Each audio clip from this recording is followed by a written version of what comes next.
Hi Morgan. Okay, so this video is gonna be a little different. It's still gonna be about like TV and media, so don't worry. I'm gonna start by saying Black Lives Matter. That Yes. shouldn't be controversial, that shouldn't be anything, it should just be a fact. So I'm gonna have links to petitions in my bio and places to donate if you wanna go do that. Actually go Yeah. sign the petitions, not if you want to, just do it. And then I'm gonna do another video with Morgan on her channel, so keep posted for that. Keep tuned. Yeah. Stay tuned for that.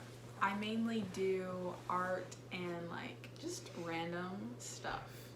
So if you like random things and art, then watch my videos. Yeah, subscribe to her Yeah. channel. Yes. Please support Black artists. I love her hair today also. Thank you. She's giving me crazy eye vibes. Oh, No, I don't know Lord. if that's Oh, bad. Lord. I actually never seen Orange is the New Black. So, It's really good. Yeah. That's what I'm going to be talking about. The importance of representation and also good representation in media. yeah. So, and then I'll talk about the history of representation a little. Yeah. Okay. So let's get into it. So how much do you know about representation? How much do I know? Like, what do you know about it? Like, what I think it is just portraying, usually marginalized or dehumanized groups as actual people that are just regular, like you Living and in me. society. Yeah, like I think representation doesn't have to be always showing a person like, indulging in their culture, but it can just be a person being a person. Like, you don't have to have a black person that's, always wearing dashiki, always eating like Nigerian. From Africa. Yeah, like it doesn't have to be like this huge show to where like the viewer feels like they're at a zoo for culture. It can just be seeing this person in regular life and what they deal with. As a wannabe writer and director, I know You aren't a wannabe, you are a writer. You I am. are a Yeah. director. Actually, anyone that writes anything becomes a writer. Yeah, exactly. Now you're not an author yet, but you're a writer. yeah. So, as a writer and a director, because I've technically directed something, Jane, go watch it. I'll leave a link or something. I learned and I discovered and I did research on different types of representation, why it's important. So I'll get into it. What she said was right. I think there's different forms of representation to me. There's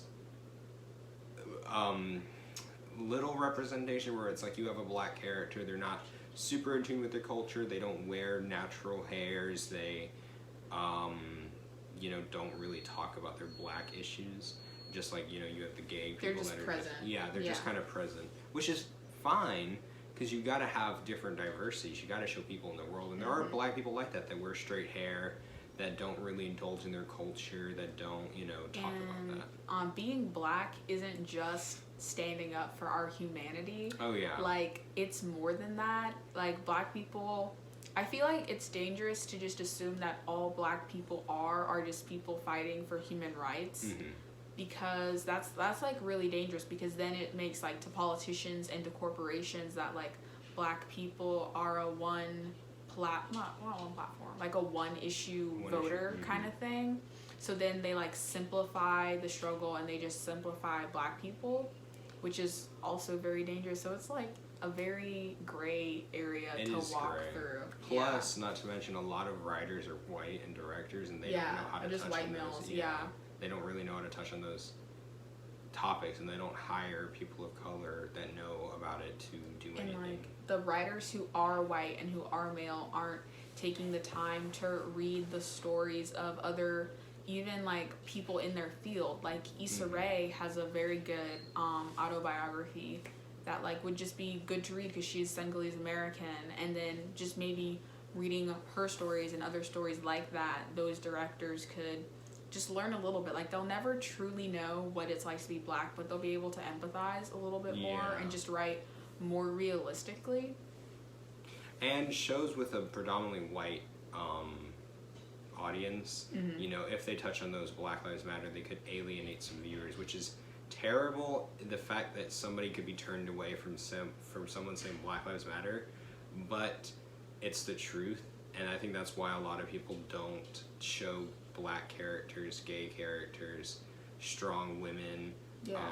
you know, characters of color. It's like human rights shouldn't be politicized, but since like, oh my gosh, my stomach is so loud. But since like, you know, politics and bureaucracy just pretty much runs the world, which, you know, I'm fine with. It seems to be going well so far. Yeah. It's just, it's hard to like kind of squeeze in these bits of representation and like squeeze in these I don't know what this is, Yeah. without making it seem too biased, because you have CNN and Fox, and then like people are supposed to be enjoying television, so I feel like it's hard as like directors and writers to squeeze in these arguments that would make a better world without seeming like Like it's they try- political. they try Yeah. to escape the news Yeah. and go watch shows. By That- watching shows, so they don't yeah. want to counter it again when they're watching TV. That's one of the things that kind of annoys me when people say that Black Lives Matter is political. It's not political. It's human rights, which shouldn't be a politics thing. I think the reason people find it so political is because politics plays a major part in rights and human rights, but it just, it's terrible. So, yeah. Yeah. Let's get into types of representation. I'm going to start with the black community. I'm going to mostly be talking about the black, gay, and Latino community because those are the ones I know well. I'm not too aware in Asian culture and Inuit culture and all the others. But I know a little bit about all those other stuff. I mean, I am gay, so I think I would know a little bit about my community.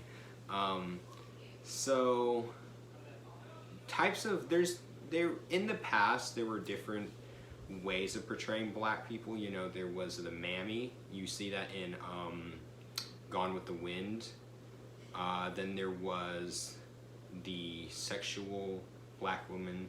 She would go out, all she cares about is having sex and lust. She's like a wild, crazy sex girl. I feel like for each of the ones he's about to say, there's also like the male counterpart, because like the mammy was more of like post Civil War, like trying to introduce black people in society, but still like dehumanize them and make them objects for capitalism. And people didn't see how wrong it was at the time. So that's like the Uncle Ben, Uncle Tom character. That's like that's like the male counterpart. Because there's 3 ways of doing black women, and then there's the male counterparts. So you have your Uncle Tom. They love to work. They love to be in the house, not in the house, but they work outside of the house. They do all the yard work and stuff. And then the ghetto or the crazy black man that wants to have sex with all women, and he's kind of sexual, and he's like the deadbeat kind of like ghetto gangster. Not white, but the ghetto black girl and the ghetto black guy, they're just all they care about is gang banging and being from the hood and the projects. Because not all black women and black men are from the projects. Nope. And even the ones that aren't necessarily ghetto. I had a conversation with someone about this recently where it was like, I didn't know you were from the hood. Not me, but they were talking about someone else. They were like, I didn't know you were from the hood. You talk so well. You don't have that hood look. And I was like, thinking about this, because I go to Escambia, and it's not the best school, but you have mixing pot, like people, different people.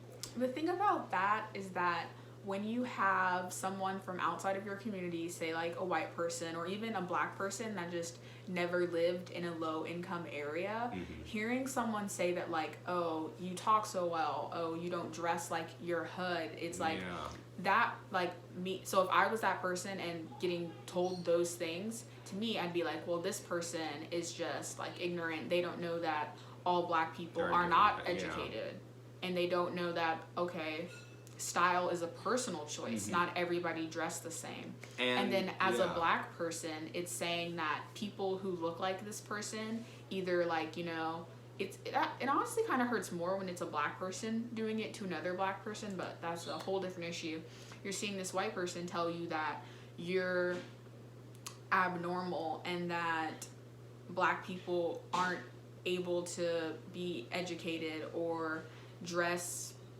It's like, to be black, you have to fit into this certain box. Yeah, it's like this certain category that is usually deemed undesirable.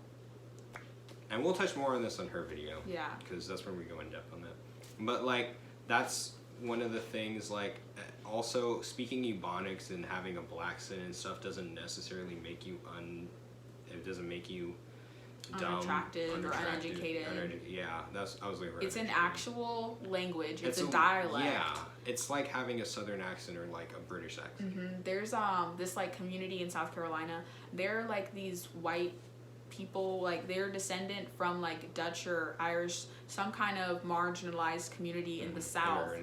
Yeah, and they've developed their own language. That's like, I mean, it's being it's going extinct now because so many other white people are moving into their area. But like, if you heard their accent, you might assume that they're uneducated just because they sound different. And like, there are white people that do attack those other white people. So this isn't just like a black issue. This is just people. Yeah, it's just people being ignorant and thinking that if you're not like me, then you must be less than, which is just definitely the fault of colonialism. Oh yeah. Yeah. So I guess let's talk about back to the 3 ways of portraying black people. There's actually a new 4th way, luckily, which is it's not dangerous, but it still has its problems. You know, the new 4th way is a strong black person, one that's independent, doesn't show emotion except when they have to, knows how to conceal the emotion, but shows it when they have to. Wait, what were the 3? I know you said like Mamie, the ghetto woman, Mammy, and then the sexual one. Oh yeah. Okay. Yeah. So those 3 are dangerous in their own way because they all come from stereotypes. You know, the Mammy, she loves to work. She never wanted to not be a slave. She just loves to work for the white people. That's her only goal in life. Mm-hmm. Then you have the sexual black woman that all she cares about is sex. She doesn't care about anything, money and sex. That's it. Which is not true. You know, many black people love to pursue actual jobs. And there are also people of other races that do care about money. Yeah. So, but like, there are, you know, other ethnic groups that also care about money and like want to make coin. Tiger parents. Yeah, and like, I think that it's hard being like an ambitious black person who wants to get to that 6 or 7 figure salary without being portrayed as like greedy or money hungry, because like, we're, you know, 16, 17 years old, and like, I've encountered that with my peers of like, if we're working on a fundraiser or some kind of service project, they assume that I'm just trying to be greedy and get all the money when I'm just trying to make it fair. So yeah, it's still very much a problem. That is very much a problem. I never see that as that. Honestly, I've never gotten the vibe from anyone that they were greedy or money hungry, especially not someone of color. So a lot of these stereotypes I didn't know existed, or because I was like, first of all, it doesn't happen. Huh? I just thought of something. It's like, so you were saying about how you've never encountered it, and I was like, it's like there's this whole thing from slavery that black people should just work really hard and not get recognized for it. So then it's like when black people, especially black women, are asking for, you know, fair pay or like equal distribution of money from a fundraiser that we've all worked together, even just working on a group project and, you know, asking for more credit or not having all the work piled on top of me or like, you know, other black women. It's like when I'm asking for, you know, fair, recognition of my work, it's like I'm being greedy even though I'm only asking for what's fair, simply because like slavery and, you know, that mindset just says that like we shouldn't ask for it and we shouldn't be recognized. Yeah. That's one of the things I see a lot, actually. I mean, sometimes I didn't notice it, but it did happen to a few people I knew, now that I think about it. Because, you know, they don't want to give credit to certain people, you know, because it shows that they are just as good, if not better, than, you know, the majority. So it's like, to me, I like to give credit to everyone. Anyone that deserves credit gets credit. That's why I don't leave anyone out of anything. Just a disclaimer. I'm not only in it for credit, yeah, but if other people are being recognized for their work, I too want to be recognized, and that's not something like completely out of the box to say. In the past, whenever they would have a black writer, because, you know, writers aren't back to the culture, black writers weren't, a writer isn't like a face you see. Yeah. Like not as like a director or an actor. They would always, if they have like a name that made it sound black, they would change it. They would white it out, or they would just completely take the name off.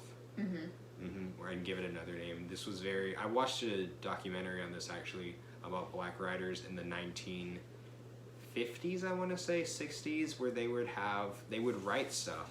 It would have a white lead, two white leads, boy and a girl, and instead of they wouldn't get any credit for it, and then years later, they would finally get credit, and it'd be like too little, too late, They didn't. Yeah.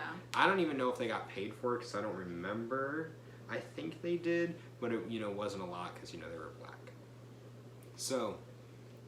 I think we went over like why the Mamie is dangerous, just because like black people aren't only here to serve others. We also have lives of our own, and we also want futures for ourselves. Yeah, we went over the sexual black woman. So I guess there's the ghetto black woman. Yeah. So she, she's ghetto. She's from the hood. She talks about being from the hood. She's got like a sassy look, and all the lines she say are sassy. She's always angry. And that she has an attitude. Yeah, that's dangerous because it portrays specifically black women as mean people. And like angry.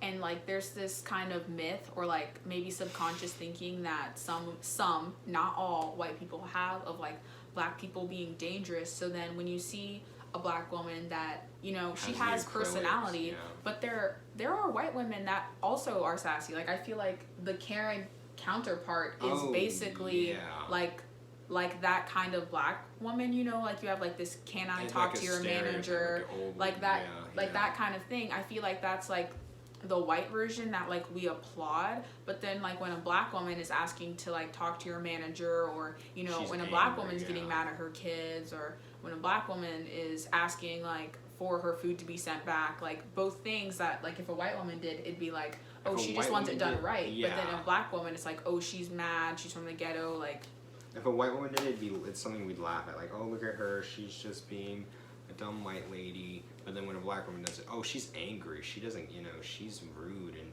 all this and that. Yeah, and it's like literally the same thing. Yeah. It's just different. It's annoying. Either way, it's annoying to me. Well, if I was a worker, if they told me to send it back and nothing was wrong, I'd be annoyed either way. Duh. But, yeah. Yeah, I feel like it's just the same thing. And part of it, I feel like part of that, like, maybe I've never really been in a low-income neighborhood. I've never, like, grew up like that. I know I have family members and, like, I have friends, but I've never, like, been in that environment myself.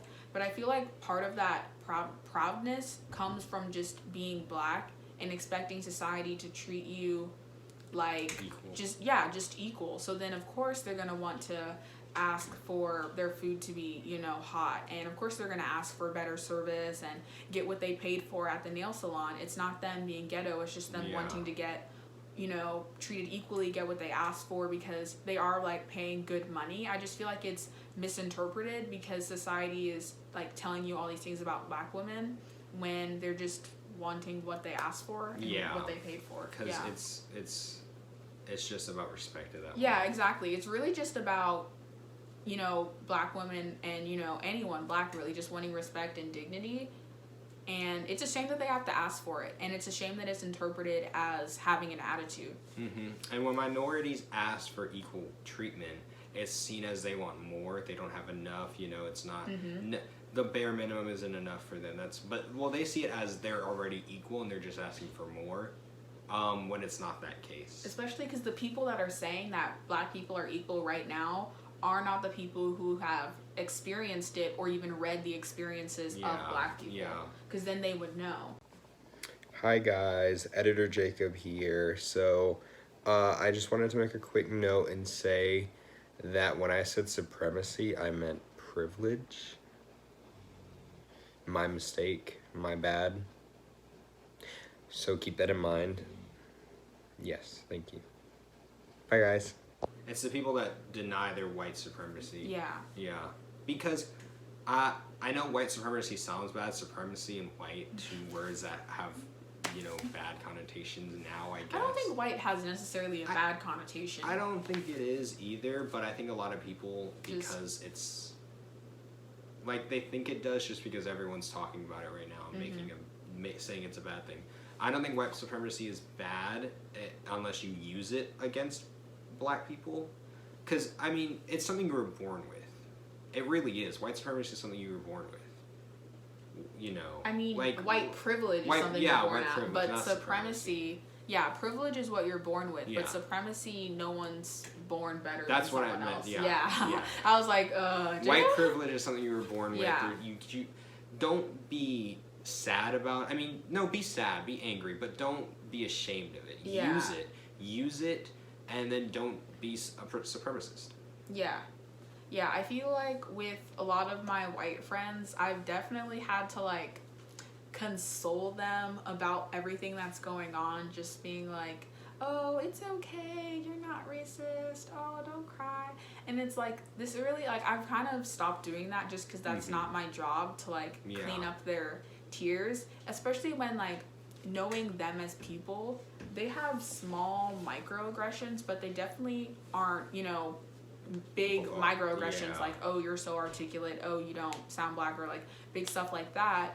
And they've never done or said anything racist. They just feel bad for being white.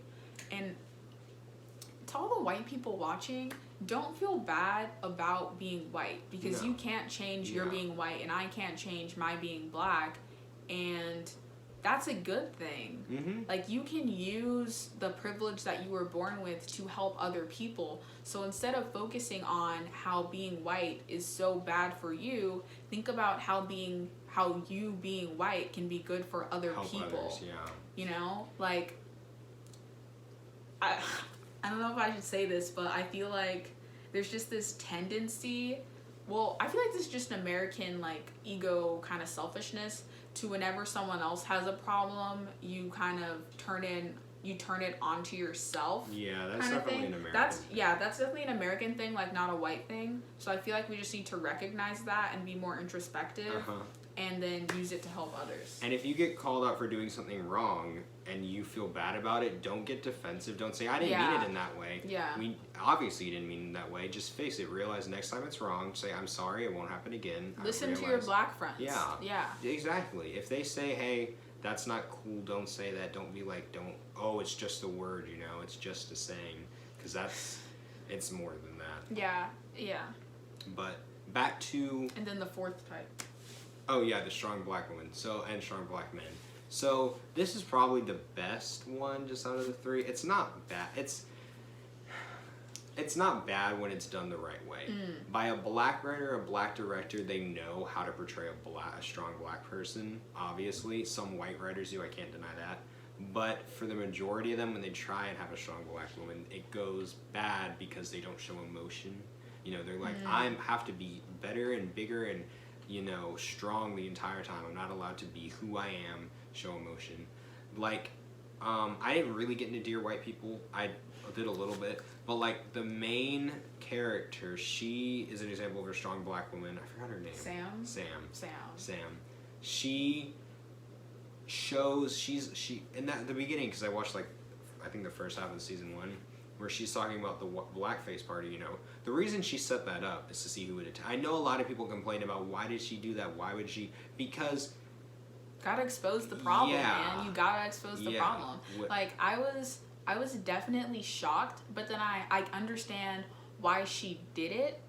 And, like, I personally wouldn't do that. I would not provoke racism like that. Yeah. But I understand the purpose of it, and I appreciate it, but I wouldn't do it.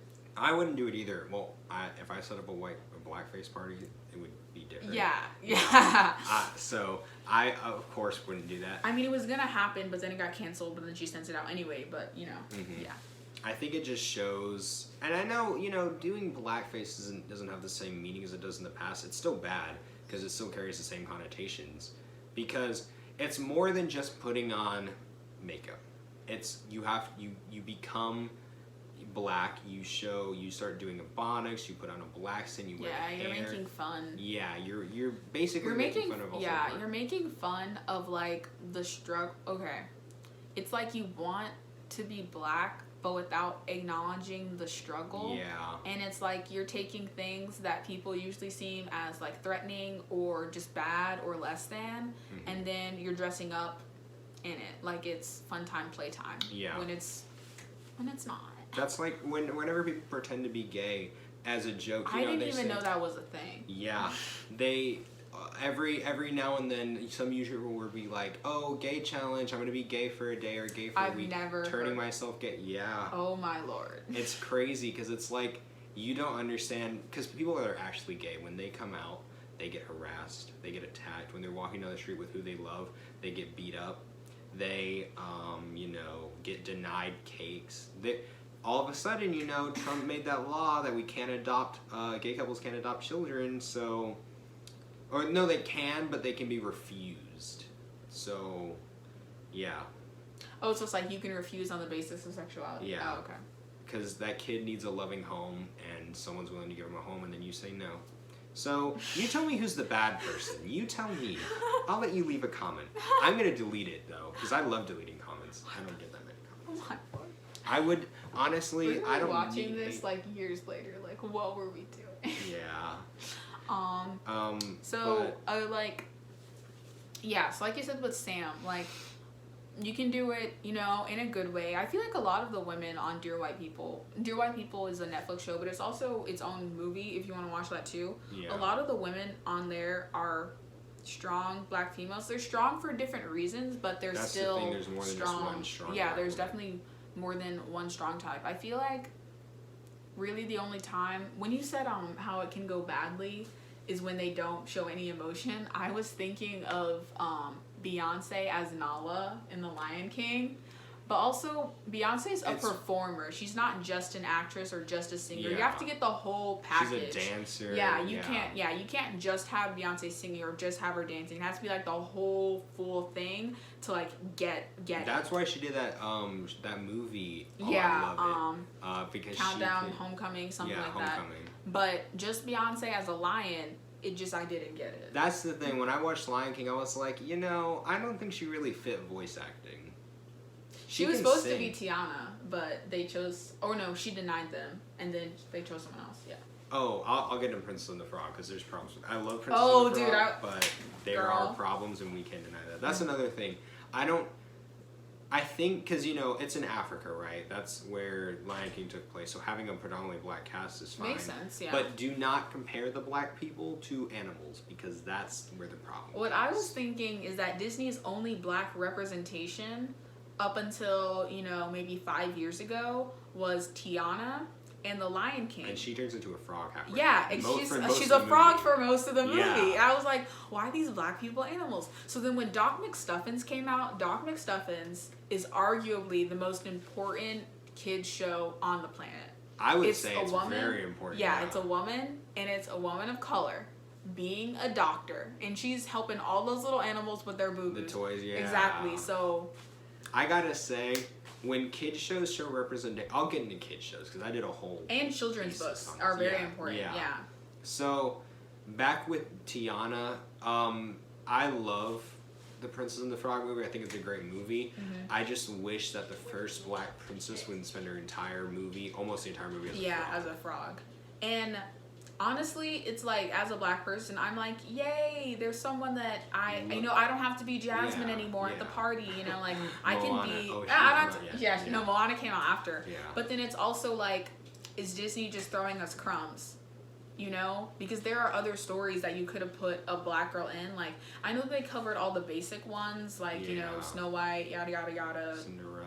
Yeah, they've already covered all those, but they could have made their own story. They made that Sophia the First mess. They could have made some... I think they could have wrote a story. They hadn't done Jack and the Beanstalk. They could have done something with that. Yeah, I don't know. But I'm happy it's out there. I'm happy Yeah. that there's a princess. I appreciate it. That's why if they do a live action, I think they should. I don't know how they could do it. I think they should give her more time as a normal human. Yeah. Or maybe she doesn't even need to turn into a frog at all. Like she could be helping Naveen as a human, like as she's a human. But then the story won't make sense. Honestly, It if I were wouldn't, to rewrite Tiana, I would be having like I like that she wants to be an flashbacks. entrepreneur though. Yeah, I would be having like more flashbacks to her childhood, Oh, just to humanize more black with children. that dad, yeah. Because black children and black girls especially are constantly adultified. Like you see with black boys being charged as adults at higher rates than white 11-year-old, boys. yeah. And then you see black girls, studies show from like I think Washington University, I don't know, some uppity important college. Yeah. And it was saying how black girls, when compared to white girls, are seen as less deserving of care, less deserving of attention, like, you know, like if they get hurt, less deserving of like, you know, first aid or anything, just stuff like that. Just assuming that young black girls are these strong, independent people, which they aren't. Black girls deserve just as much love, just as much hugs and kisses, just as much high fives, just as many golden stars. They deserve just as much as a white girl. And I shouldn't have to say this. That shouldn't be something we have to say. I think everyone deserves equal treatment. That's why some of the people I know that are becoming teachers, I'm really happy for, because I know that they wouldn't, you know, discriminate. And that's why I think the three, I narrow it down to like the three most important forms of like why we need good people in those. And that's politicians. We need good politicians, obviously. We need good teachers. Education. Yeah. Because it starts at that age. Yeah. And then we need good representation in media. Yeah. Because those three is kind of what shapes the society. world. Yeah. And society. Wow, we need to pay teachers more. Yeah. Let's pay teachers more. We don't pay taxes, but no. Tell your parents to pay teachers more. Yeah. I forgot what I was gonna say. Oh yeah, about little black girls. Yeah. Yeah. So that's why doctor stuff, and she's this little girl, she wants to be a doctor. That's the thing, you don't see a lot of black people in the medical field. Yeah, my mom is like truly like very special. Like she didn't grow up like her neighborhood was low income ish, but then also redlining was happening. So even if they did want to move, they'd probably be denied a loan. But like yeah, she got scholarships, she worked really hard, put herself through school, she has 2 master's degrees, she's a doctor now, like we out here, but it's also like overwhelmingly much harder for us to do it. That's why I don't think people realize, because they say, oh, but black people do it all the time, you know, they get through, but it's not that easy. Yeah, and I feel like with the bootstrap theory, which is a whole other kind of microaggression, is like, you know, you have a white person who's probably had some kind of inherited wealth passed down, even if they were like a poor person that never owned slaves. White people still have historically always had more money than black families, and the wealth is passed down. So even like the poorest white person probably still has more money than this black family. And I forgot where I was going with this. Oh, bootstrap theory. Sure, yeah. So, but then you have a black person that actually does make it all the way, do everything that they have to do, and then they think that since they did it, everyone can do it too. But that's just not true. It is harder for some people, and my dad has been helping me realize my own like just problems that I have, like with I expect so much out of other people in terms of this, like, you know, progression towards equality, that like I just need to stop, because I can't expect everyone to see the world as I see it.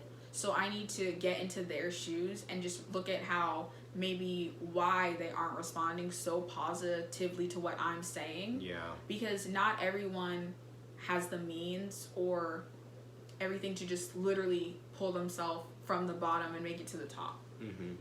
That's why I saw this post going around of this guy in a wheelchair. He was only a Black Lives Matter sign, and then he had a second sign that said, "Sorry I'm late. I finally learned," or something like I finally realized where I was wrong. And I was like, yeah, see, when you change, when you actually read and learn, whenever you think your error, your ways, when you think all lives matter is a good thing, because some of those people realize what they're doing with all lives matter, but then some of them just don't realize why. I think the majority of white people just don't realize, because I've heard stories from like my mom and my aunties about their white friends like texting about like what's going on, and then like my mom, my aunties, whatever, just have to explain it to them like, this is what's going on, this is how your actions can be interpreted, do better. And then these white ladies, now that they're informed, they can either get down about it and cry about being white, or they can take action. Yeah. White tears. So back to media. I want to Yeah, talk back to about media. some good representation for the black. We need to give them community. some TV recommendations. Yeah. Yeah. Oh, okay. I've been watching Pose. It's on Netflix if you have Netflix, and it's on FX. So I don't know what channel that is, but you can watch that on. No one uses TV. cable anymore.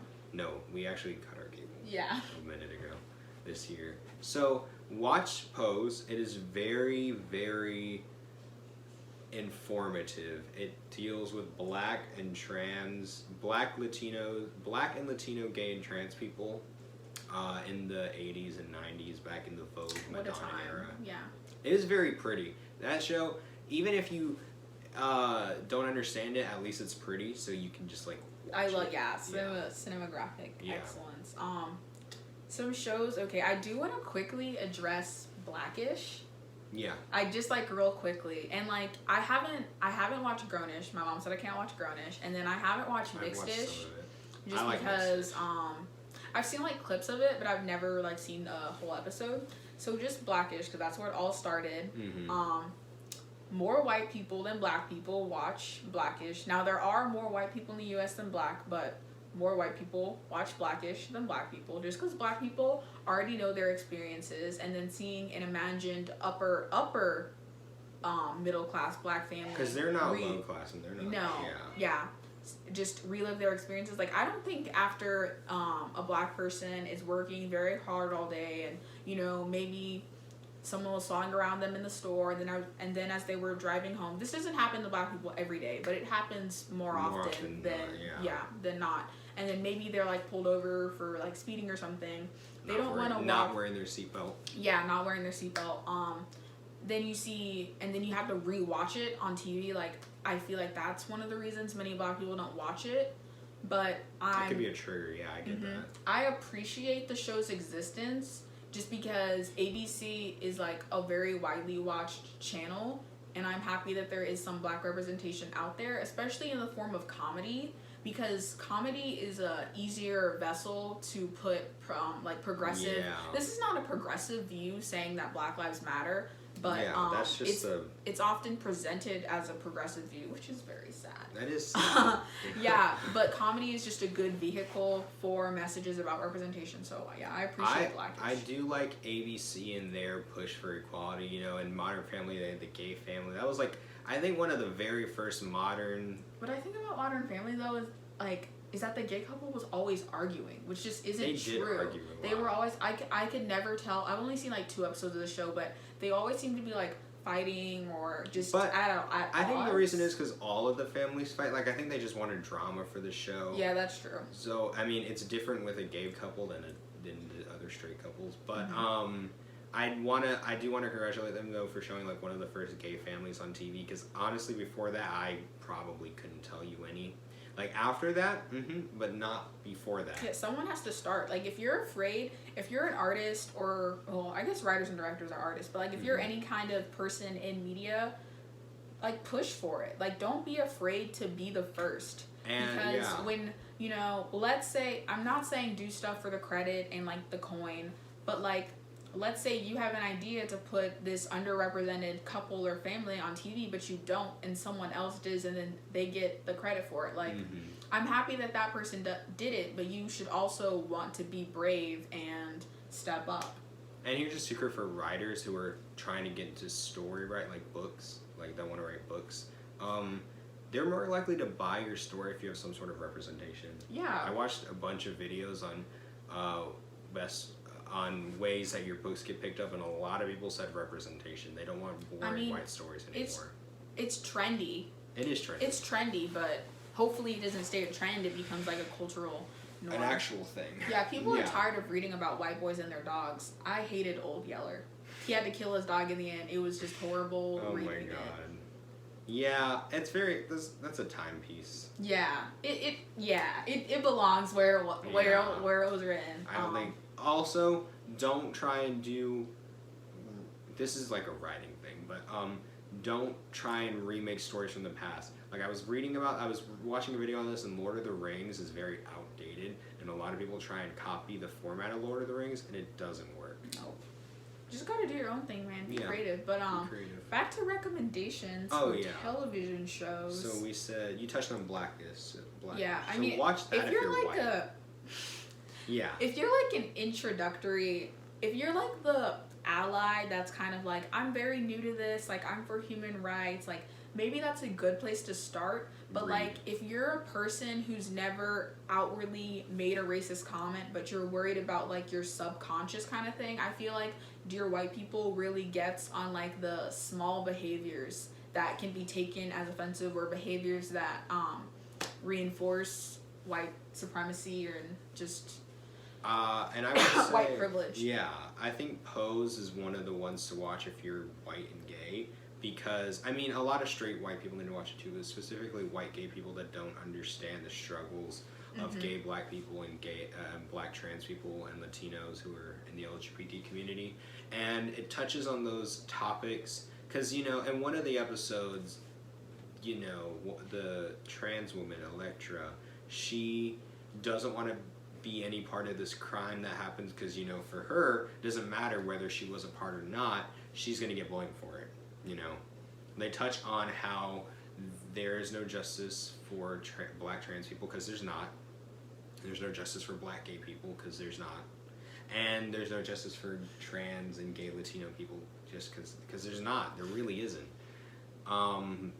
Every day those people die and they get murdered and brutally killed and lynched and I forgot what it was called, where they would they'd kill them. They would just murder them in creative ways.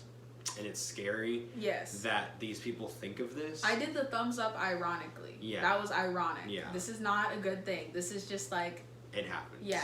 And we can't deny it. So what are the recommendations? I'm I'm trying to think. I mean, what just came to my head is Avatar. If you're just a person who needs to like get a little shooken up, Yeah.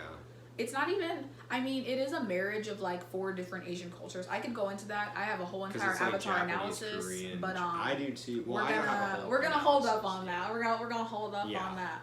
But if you just need a little lesson in just how government can play into society in Talks about racial ways, colonization. socioeconomic ways, and how like your government individually can play into the world, this is just a huge summary of all Oh of it. yeah. And if you, especially children, I That's don't know very what important. parents are watching our video, but like If it's you a very are, good yeah. show to watch. Mhm. But also, thank you for watching a video, Oh, parent, yeah. older individual. Be a part of this. If Yes. you're watching this, it means that you care. At Yes, least enough to yes, learn. yes. And so I really applaud that you're Send this to trying your learn. friends, and if your friends don't respond, get new friends. Yeah, that's the thing. Do not. If you're not staying silent, good for you. But if you have friends that are staying silent, Call talk them to out. them. Call it. Yeah. Not, It's- not on social media, and don't be rude about it. Yeah, but, like, don't talk to publicly them. post about it unless they're saying the N word. Then be like, Yeah, hey, then this expose person- them. Yeah. Don't do what Sky Jackson did. Did you hear about that? What is? I was watching a video. Okay, what? Okay, Sky Jackson was exposing a bunch of racist people, which is fine. But then she did this 13-year-old who said the N word with the A. He was 13. He didn't know what he was doing. Mm-hmm. I think. Doxed him. His parents got fired. He got expelled. Whoa. And I think it went a little far at that point. I was like, I don't think this kid knew what he was talking The person about. that called me the N-word got kicked out of orchestra. He didn't get any other punishment. Yeah. Wow, that's okay. Yeah, like for the N-word, like that's not usually how it's handled. Often it's kind of brushed Because off. she's a celebrity. Like my teacher was like very adamant Miss about. Clark? Was actually very adamant about like getting him punished. Like he wasn't expelled or suspended or anything. Craig of the Creek. I was gonna say that one because like it doesn't. It This has is a cartoon. Yeah, It's a good. black kid living in a suburb, which doesn't really Yeah, happen. which doesn't. Yeah, because And- black people do live in suburbs. Yeah. I live in a I have a suburb. bunch in my suburb. Yeah, we're out here. Yeah, they do live there, and it's like, and it doesn't. It's one of those shows that doesn't have like a huge Black Lives Matter like Agenda. agenda. Yeah, But it it's just showing has a black people black as black lead. people. Yeah, and that's Important. yeah, it is Like important. when you're humanizing, like I feel like when a cop is pointing a gun at a black person, they aren't really seeing a human. Yeah. And that's the problem. Like I was listening to Keegan Michael Key, and he was pulled over for speeding, and then the police were like, doing it. regular police stuff, but then they saw that it was Keegan Michael Key, and they were like, hey, you're Keegan Michael Key. So immediately they saw the celebrity in him, they saw the human in him, and then they treated him with more respect, you know? And with a white person, the white person doesn't have to be Brad Pitt to get treated with respect. They're just treated with respect. So when you have a TV show that's showing kids happy, fulfilled, smart, kind, you know, being treated equally, that's important for the youth to see, and that's important for their parents to encourage them That's to see why, that. yeah, people always ask, why do we need gay characters in TV shows? To normalize To it, normalize first of all. it. Yeah, first of all, to show kids growing up that if they turn out to be gay, it's not a bad thing. It's normal. And it's not because they took her out of schools. I promise you, it's not because they took her out of schools. Showing gay characters in media and trans characters in kids shows shows that it's normal, it's okay, it's not anything dangerous or weird. And then it shows other kids that it's normal and you can be friends with these people. Exactly. It doesn't matter what your parents say. It's okay. It's okay. Just be yourself and Yeah, be nice. Be nice. That's the main message, man. Just be nice. Be nice. Yeah. Choose kindness. Yeah. I Orange is the New other Black things. has a good, is really good. I've I never think seen it. it's really good. I promise. It I feel like I'm has. supposed to watch it. I don't think you have. I mean, a lot of it deals with the prison system, which is different. Oh, from watch real life. 13th. Watch 13. Watch That's 13. very, very good. If you want a crash course in how history repeats itself, actually, history doesn't repeat itself. History reincarnates. History comes Yeah. back, and it comes back to bite you, okay? That's what 13th is going to teach you. Yeah. But let me touch on Orange is the New Black real Mm-hmm. quick. So, one of the most powerful messages is the police brutality. So, Tasty is. I'll start with some of the main things they push. So, Tasty in the beginning, in the first season, she gets out of prison and she's allowed to leave. But then a few episodes later, she comes back and she explains, I don't have a life outside. I was living in the system. I don't have a family. I don't have any resources. And that's the truth. When they pick up black women and black people, they don't have anywhere else to go once they get out. And the point isn't to help them. In the, sorry for interrupting, It's fine. but, I feel like, in the black community, when someone gets out of jail, you do have some people welcoming you home, but you also have people judging you and abandoning you because you're, oh, you fed into the stereotype of what black people are. Like, we don't want you to be around us. And then Which white is- people look at you because you have a criminal record now. Yeah, and then it's like, I have met one person that had, committed a serious crime, but, I do my best to treat people equally. But, even I fall at fault just because, when you hear the word criminal, you're immediately scared. But That's one of the also, things when they you hear touch the on, word yeah. criminal, I don't want you to imagine a black person.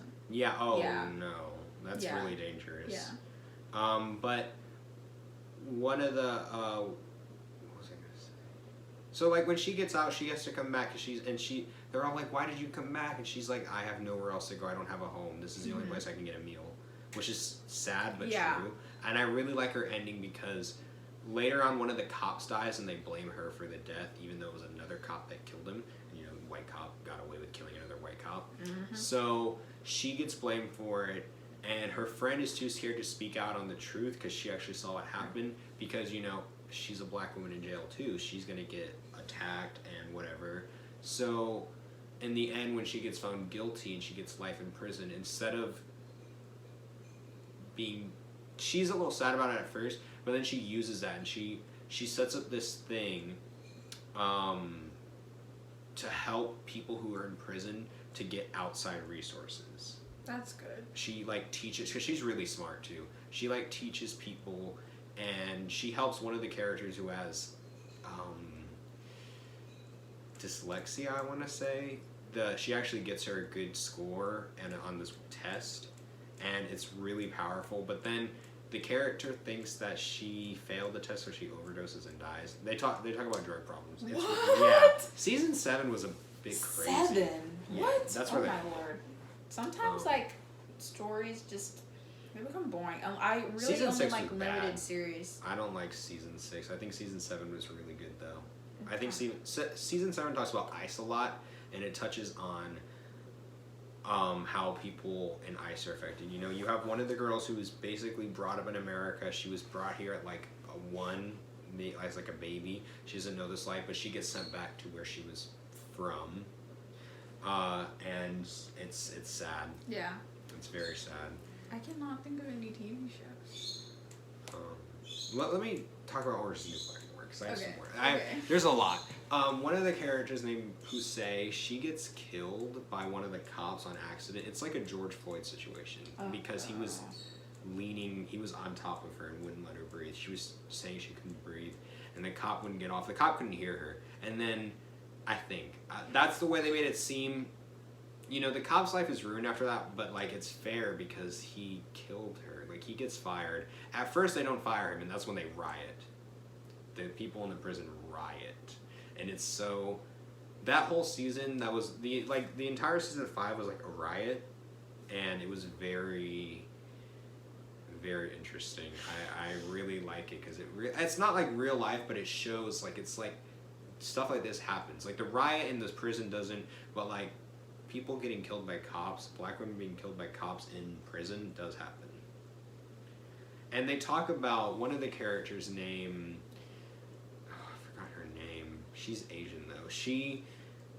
I don't remember how she goes to jail. I think it was like false advertisement or something. I don't know. She was going around, they were selling this cult type thing. It was like a religion to people. And then she finds out one of the guys she was selling it to was a sex offender.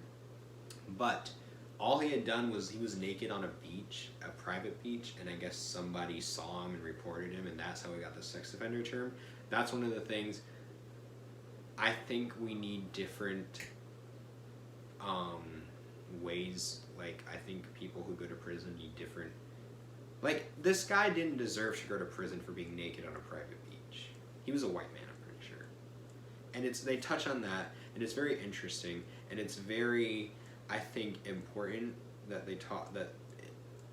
A lot of things they touch on is very important in this show. I think it shows the humanity of people in prison. It shows how prison doesn't reform people; it just imprisons people.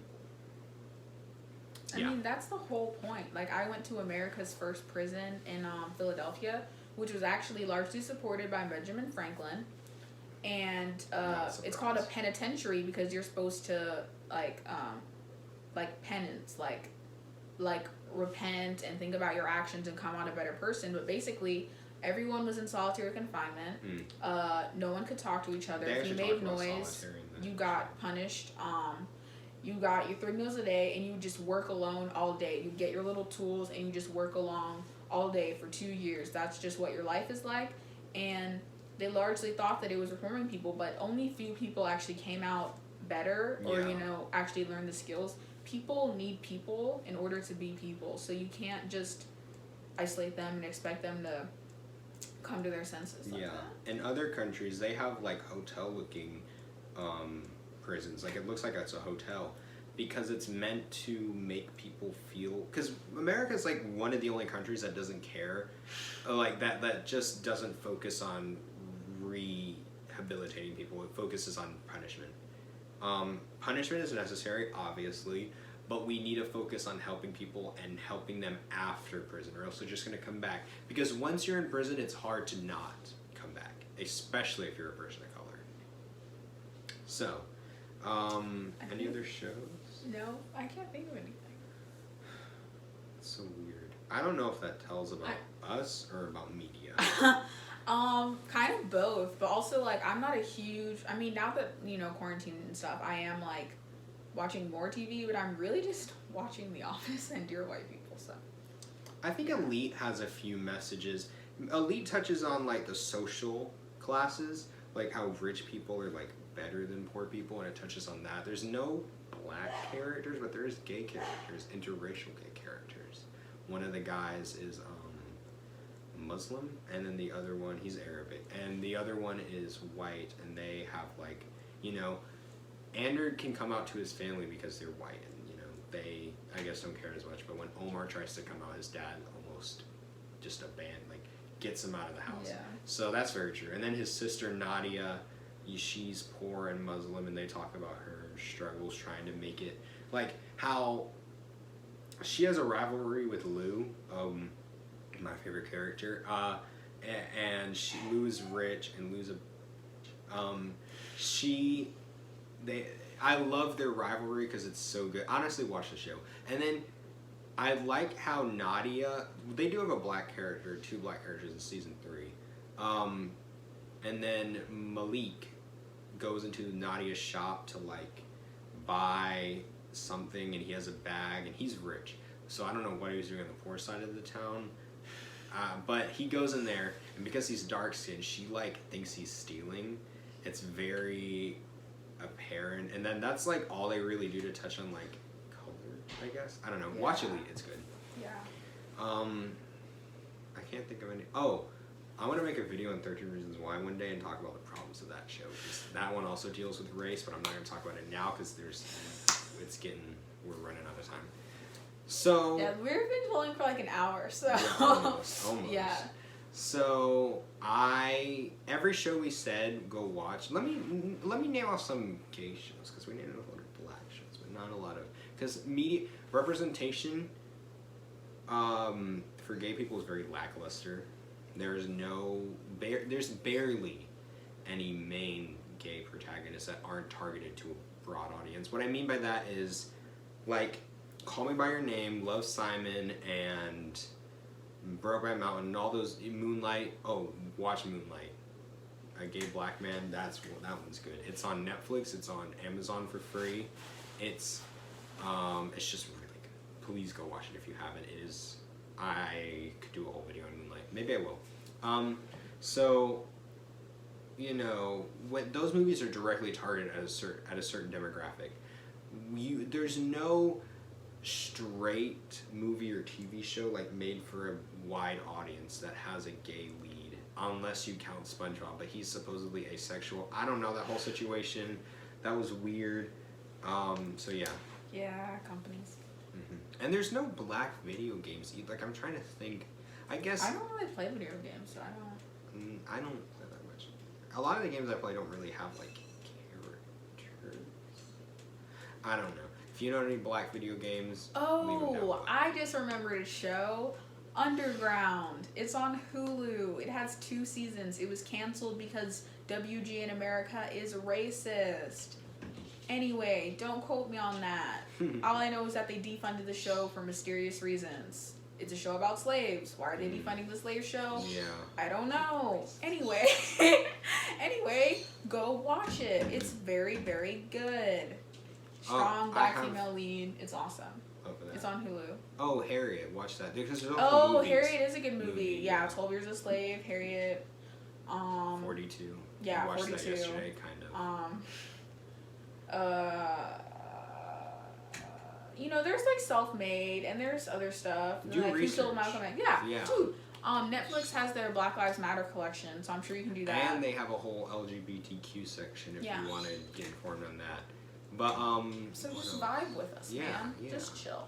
So Black Mirror, let me talk about that because they have an episode that features 2 lesbians. Actually, one of the girls bi, the black girl's bi, and the white girl is a lesbian, and it tells this really cute story. I recommend watching that. The episode is San Junipero. Watch the entire show if you want to, but if you just want to watch the one episode, San Junipero, it's not only the best episode, but it's just the most. What's the word I'm looking for? Diverse. Diversity is a good thing. We need more of it. Yeah. And then I would say on Hulu, there's these movie series called Into the Dark. Watch them. They have some strong black female leads. Honestly, a lot of them do. I think watch Culture Shock. That's about immigrants. It was the 4th of July episode because every episode is based on like a holiday, and so each season. So season 1, the July episode, the July movie was 4th of July. Duh. So, and it's about immigrants coming to America. It's really good. I recommend that one. And what other one? What do I say is a strong black lead?